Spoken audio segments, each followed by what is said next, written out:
Rehana glass ভর্তি তেঁতুলের শরবত নিয়ে যাচ্ছিলেন। শুভ্রর ঘরের কাছে এসে থমকে দাঁড়ালেন। হাসির চাপা শব্দ আসছে। শুভ্র হাসছে। রাত 1টা বাজে। শুভ্রের ঘরের বাতি নেভানো। সে অন্ধকারে হাসছে কেন? মানুষ কখনো অন্ধকারে হাসে নাকি? কাঁদতে হয় অন্ধকারে, হাসতে হয় আলোতে। রেহানা ডাকলেন, শুভ্র। শুভ্র হাসি থামিয়ে সঙ্গে সঙ্গে উত্তর দিল, কি মা? কি করছিস? ঘুমোচ্ছিলাম, হঠাৎ ঘুম ভাঙলো। রাত কত মা? 1টা বাজে। তোর কি কিছু লাগবে? না। শুভ্র আবার হাসছে, শব্দ করে হাসছে। রেহানা চিন্তিত মুখে শরবতের গ্লাস নিয়ে শোবার ঘরে ঢুকলেন। কেন জানি শুভ্রকে নিয়ে তার চিন্তা লাগছে। তার মনে হচ্ছে শুভ্রের কোনো সমস্যা হয়েছে। ইয়াজউদ্দিন সাহেব খালি গায়ে ফ্যানের নিচে বসে আছেন। কার্তিক মাস, ঠান্ডা ঠান্ডা লাগছে, শীত নেমে গেছে। ঘুমোতে হয় গায়ে পাতলা চাদর দিয়ে। এ সময়ে খালি গায়ে ফ্যানের নিচে বসে থাকার কোনো অর্থই হয় না। ইয়াজউদ্দিন সাহেব বসে আছেন কারণ তার গরম লাগছে। অল্প অল্প ঘাম হচ্ছে। বুকে চাপা ব্যথা অনুভব করছেন। তার ধারণা তিনি হার্ট অ্যাটাক প্রক্রিয়ার ভেতর দিয়ে যাচ্ছেন। অন্য যে কেউ এ অবস্থায় ঘাবড়ে যেত। ইয়াজউদ্দিন সাহেব খুব স্বাভাবিক আছেন। স্ত্রীর দিকে তাকিয়ে বললেন, গ্লাসে কি? তেঁতুলের শরবত। বিট লবণ, চিনি, তেঁতুল। খাও, ভালো লাগবে। ইয়াজউদ্দিন সাহেব কোনো তর্কের ভেতর গেলেন না। গ্লাস হাতে নিলেন। রেহানার নির্বুদ্ধিতার মাঝে মাঝে তিনি পীড়িত বোধ করেন। আজও করছেন। তার কি সমস্যা রেহানা জানেই না।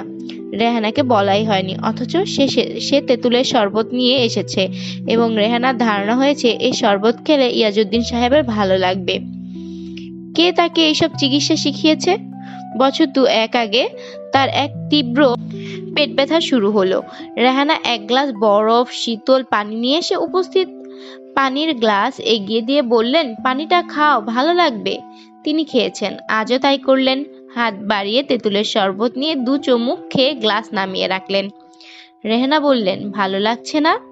হ্যাঁ, ভালো লাগছে। চিনি কম হয়েছে, আর একটু চিনি দিব? চিনি ঠিকই আছে। শরীরটা কি এখন ভালো লাগছে? হ্যাঁ, ভালো লাগছে। ফ্যান একটু বাড়িয়ে দাও। ইয়াজউদ্দিন সাহেবের শরীর মোটেই ভালো লাগছে না। নিঃশ্বাস নিতে একটু কষ্ট হচ্ছে। বসে থেকে স্বস্তি পাচ্ছেন না। শুয়ে পড়লে হয়তো ভালো লাগতো। তিনি ঘড়ি দেখলেন, এখন 10টা বাজে। ঘরে আলো জ্বলছে। চোখে আলো লাগছে। মানুষের অসুস্থতার প্রথম লক্ষণ হচ্ছে আলো অসহ্য বোধ করা। অসুস্থতা মানুষকে আলো থেকে অন্ধকারে নিয়ে যায়। রেহানা বললেন, তুমি কি বারান্দায় বসবে? বারান্দায় হাওয়া আছে। হাওয়ায় বসলে তোমার ভালো লাগবে। চলো বারান্দায় যাই। শরবতটা খাবে না? না। ইয়াজউদ্দিন স্ত্রীর সাহায্য ছাড়াই উঠে দাঁড়ালেন। বারান্দায় গিয়ে বসলেন। পুরনো ধরনের এই বাড়ির পেছনে লম্বা টানা ঝুল বারান্দা। বারান্দার এক মাথায় 3টি বেতের চেয়ার ছাড়া কোনো আসবাবপত্র নেই। চেয়ার 3টি দেয়াল ঘেঁষে পাশাপাশি সাজানো। সাদা রং করা, গদি সবুজ। মাঝখানের চেয়ারটা তার। দীর্ঘ 10 বছরে তিনি কখনো মাঝের চেয়ার ছাড়া কোথাও বসেননি। আজ বসলেন। তিনি সব দক্ষিণের চেয়ারে বসেছেন, মাঝেরটা খালি। তিনি ভেবেছিলেন রেহানা এই ব্যাপারটা ধরতে পারবে। সে মনে হচ্ছে ধরতেই পারেনি। রেহানা তার পাশের চেয়ারেও বসেনি। মাঝখানে একটা খালি চেয়ার রেখে 3য় চেয়ারে বসেছে। রেহানা, শুভ্রর ঘরে বাতি জ্বলছে কেন? ও কি জেগে আছে? হ্যাঁ, জেগে আছে। এত রাত পর্যন্ত তো জেগে থাকার কথা না। আমার মনে হয় সে বাতি জ্বালিয়ে ঘুমিয়ে পড়েছে। তুমি একটু দেখে আসো তো। রেহানা উঠে চলে গেলেন। খালি গায়ে বারান্দায় বসে থাকায় তার একটু শীত শীত লাগছে। বুকের চাপ ব্যথা একটু কমেছে বলে মনে হচ্ছে। পানিতে গুলে একটা অ্যাপসিলিন 1/4 ভাগ এবং ঘুমের জন্য 2টি 5 মিলিগ্রামের ফিজিয়াম খেয়ে শুয়ে পড়লে হয়। যে কোনো শারীরিক অসুস্থতায় গাঢ় ঘুম সাহায্য করে। শরীর তার নিজস্ব পদ্ধতিতে তার বিকল অংশ ঘুমের মধ্যে ঠিক করে ফেলে কিংবা ঠিক করে ফেলার চেষ্টা করে। কিন্তু রেহানার জন্য অপেক্ষা করছেন। রেহানা ফিরছে না। ইয়াজউদ্দিন সাহেব নিশ্চিত হলেন শুভ্র জেগে আছে। সে তার মায়ের সঙ্গে গল্প করছে। তারা দুজন কি কথা বলছে ইয়াজউদ্দিন সাহেবের শোনার ইচ্ছে করলো। সেই ইচ্ছে স্থায়ী হলো না। তার বয়স 54। এই পৃথিবীতে যে দীর্ঘ জীবন কাটিয়েছেন তা বোধহয় বলা চলে। এই দীর্ঘ জীবনে তিনি অন্যায় ও অনুচিত ইচ্ছাকে প্রশ্রয় দেননি। মা এবং ছেলের গল্প আড়াল থেকে শোনার জন্য অবশ্যই অন্যায় ইচ্ছা। শুভ্র খাটে হেলান দিয়ে বসে আছে, তার কোলে সাদা রঙের বালিশ। শুভ্রের গায়ে ফুলকাতা শার্টটাও ধবধবে সাদা। শুভ্র কোনোয়ে ভর দিয়ে মার দিকে ঝুঁকে আছে, তার মাথা ভর্তি এলোমেলো চুল।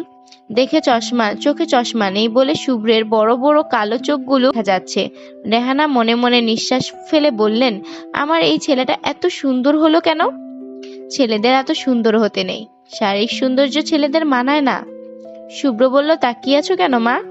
রেহানা বললেন, মানুষ তো একে অন্যের দিকে তাকিয়েই থাকবে বোকা। কখনো কি দেখেছিস দুজন চোখ বন্ধ করে মুখোমুখি বসে আছে? শুভ্র হাসলো। রেহানা চোখ ফিরিয়ে নিলেন। শুভ্র যখন হাসে তিনি চোখ ফিরিয়ে নেন। মা বাবার নজর নাকি খুব বেশি লাগে। তার ধারণা শুভ্র হাসতে দেখলেই তিনি এত মুগ্ধ হবেন যে নজর লেগে যাবে। শুয়ে পড় শুভ্র। ঘুম আসছে না মা? ঘুমের চেষ্টা করলে ঘুম আরো আসবে না, কাজেই আমি ঘন্টাখানিক জেগে থাকবো। একটা কঠিন বই পড়ে ক্লান্ত হয়ে ঘুমোতে যাব। এত রাতে বই পড়বি? চোখের ওপর চাপ পড়বে তো। পড়ুক চাপ, যেখানে চোখ খারাপ হচ্ছে আমার মনে হয় একসময় অন্ধই হয়ে যাব। অন্ধ হয়ে যাবার আগে যা পড়ার পড়ে নিতে চাই মা। রেহানার বুক ধপ করে উঠল। শুভ্রকে কঠিন ধমক দিতে গিয়েও দিলেন না। ধমক দিলে বা কঠিন কিছু বললে শুভ্র বিষণ্ণ চোখে তাকিয়ে থাকবে, দেখতে খুব খারাপ লাগে। মা। কি? তুমি কি আমাকে হালকা করে এক কাপ চা খাওয়াতে পারবে? এত রাতে চা খেলে তো বাকি রাত আরো ঘুমোতে পারবে না। ঘুমোতে না পারলেই তো ভালো, বইটা শেষ করে ফেলতে পারবো। চায়ের সঙ্গে কিছু খাবি? হ্যাঁ, এক স্লাইস রুটি গরম করে দিও। রুটির উপর খুব হালকা করে মাখন দিতে পারো, চিনি দিও না। গোলমরিচের গুঁড়া ছুটিয়ে দিও। ইয়াজউদ্দিন বারান্দায় বসেই আছেন, অ্যাসপিরিন খাননি, তবে দুটো ফ্রিজিয়াম খেয়েছেন। নিজেই শোবার ঘরে ঢুকে ট্যাবলেট বের করলেন। হাতের কাছে পানি ছিল না, তেঁতুলের শরবত দিয়ে ট্যাবলেট গিলতে হয়েছে। ঘুমের ওষুধ খাবার ৮ ঘন্টা পর বিছানায় যেতে হয়। তিনি ৮ ঘন্টা পার করার জন্যই অপেক্ষা করছেন। তার ঘুম এসে গেছে, চোখের পাতা ভারী হয়ে এসেছে, কয়েকবার হাই উঠেছে।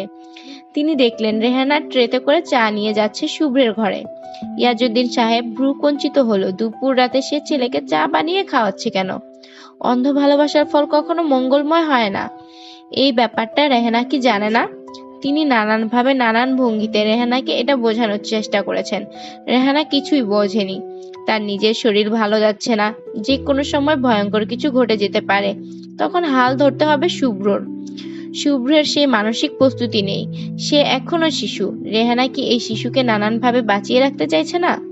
রেহানা এসে স্বামীর সামনে দাঁড়ালেন।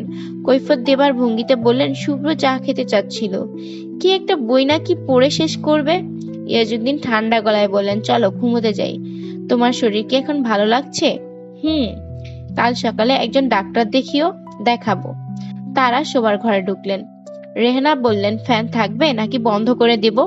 জানালা দিয়ে হাওয়া আসছে, ফ্যান বন্ধ করে দিই। দাও। তারা ঘুমোতে গেলেন। ইয়াজউদ্দিন গায়ের ওপর পাতলা চাদর টেনে দিলেন। তিনি নিজে অনেকটা বিষণ্ণ বোধ করছেন। তার শরীর খারাপ লাগছিল, বেশ ভালোই খারাপ করছিল। কে জানে, হয়তো ছোটখাটো একটা স্ট্রোক হয়েছে। তিনি নিজে সে ধাক্কা সামাল দেবার চেষ্টা করেছেন। রেহানাকে বুঝতেও দেননি। তিনি কাউকে বিচলিত করতে চান না। তবু খানিকটা বিচলিত রেহানা হতে পারত। সে তার ছেলেকে বলতে পারত, তোর বাবার শরীরটা ভালো না, বারান্দায় বসে আছে, তুই যা বাবার সঙ্গে কথা বলে আয়। রেহানা কিছুই বলেনি। বলে শুভ্র বারান্দায় এসে বসতো, উদ্বেগ নিয়ে প্রশ্ন করত, বাবা তোমার কি হয়েছে? ছেলের সঙ্গে কথা বলতে পারলে তার হয়তো ভালো লাগতো। রেহানা তাকে সে সুযোগ দেয়নি। ইয়াজউদ্দিন সাহেবের ধারণা রেহানা তাকে ভালো মতো লক্ষ্য করে না, তার আচরণ নিয়ে কখনো ভাবেও না। যদি ভাবতো তাহলে লক্ষ্য করত। দ্বিতীয়বার বারান্দায় এসে তিনি মাঝখানে চেয়ারে বসেছেন।